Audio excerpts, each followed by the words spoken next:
Sharks, some of nature's most fearsome and mysterious creatures. Most of what the average person knows about them is what they've seen on TV. However, even today, sharks remain a relatively unknown family of fish, and as a surf fisherman, there is a lot you can do to help out with this quest for knowledge.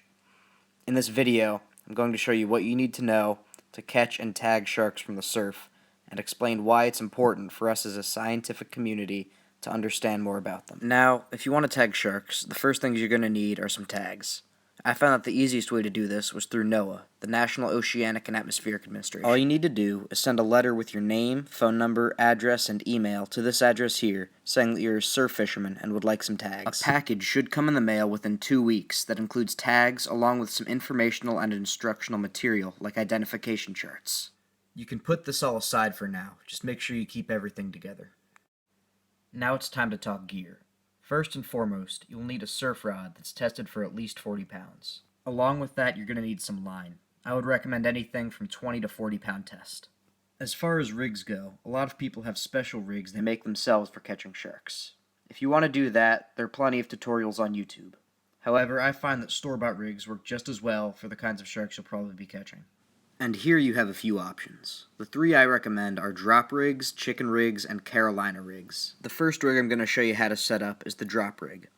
It consists of a wire leader with a sinker at the top and a circle hook snell with a wire leader on the bottom. For the sinkers, I would use anything from 2 to 6 ounces depending on how rough the tide is. For the snells, I would use anything from a size 3 to a size 7 depending on the size and type of sharks you're planning on catching.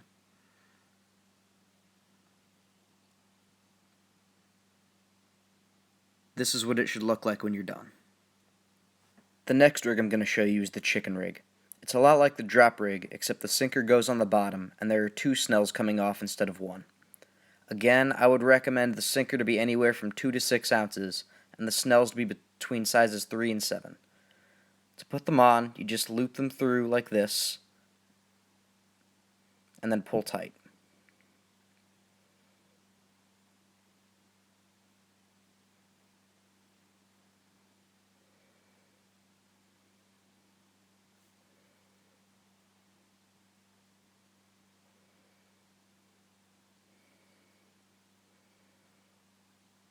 Once you've done that for both hooks, it should look something like this.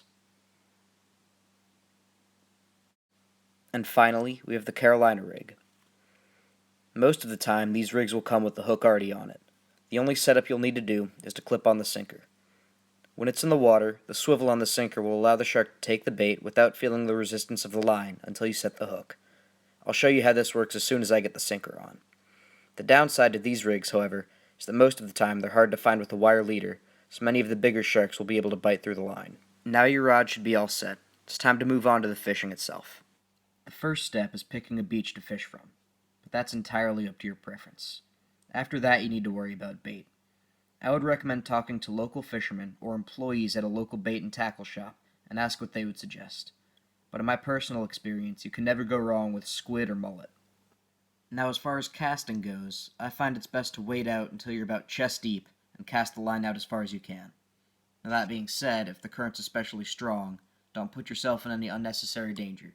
You should be fine just casting from the shore. At this point, it's just a waiting game. Okay, now you've hooked a shark. What do you do? First things first, bring the shark into very shallow water and try to avoid handling any part of it directly. Make sure you have your tag ready, like this, and insert it into the shark's back, right next to its dorsal fin, as I am demonstrating on this large stuffed bass. It's critical that the tag assumes a trailing position behind the shark, like this, after the tag is inserted. Now it's time to bring out that bag of goodies that you set aside earlier. The first thing you'll need to take out is the card that goes along with your tag. On this card, there are some key bits of information you'll need to record before letting your shark loose. The most important of these is the shark species, which you should be able to identify using these charts. Next is the total length and then the fork length. The total length is the length of the shark's nose to the tip of its tail, and the fork length is the distance from the nose to the fork in its tail. Pretty self-explanatory. Finally, before you let your shark loose, you will need to identify its sex. To do this, carefully turn the shark on its side and look underneath. If the fins underneath the shark look like they come together at the end, like the shark on the left, it's male. If they spread out, like the shark on the right, it's female. And finally, when you're releasing the shark, use a de-hooker or cut the leader rather than trying to get the hook out with your hands. Congratulations. You have just caught and tagged a shark. But why? What does tagging sharks help? And why do we as humans need to know more about them? Our friends at the Virginia Aquarium and Marine Science Center were kind enough to give us an interview to answer just that.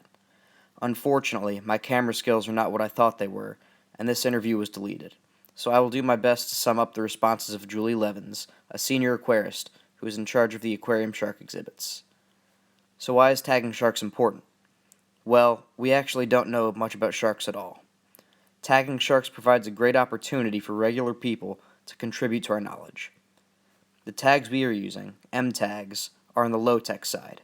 They contain a capsule with a tracking number, and if the shark is caught again, it allows the fishermen to report it to NOAA so they can get a sense of the shark's migratory patterns.